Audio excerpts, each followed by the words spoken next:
He is not a good friend. Ali Reza Hasanzade. Lyric Muhammad Reza. Arranged by Reza Rahbar.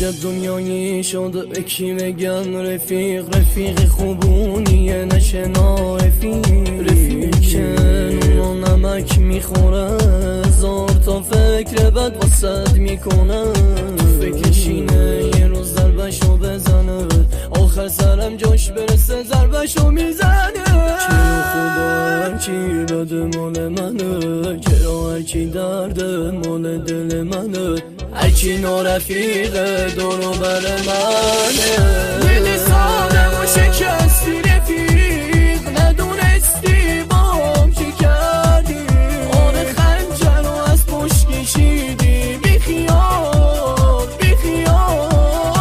هر بلایی سرم آوردی طفلی دلم رو رسوا کردی آخرش منو خراب کردی بیخیال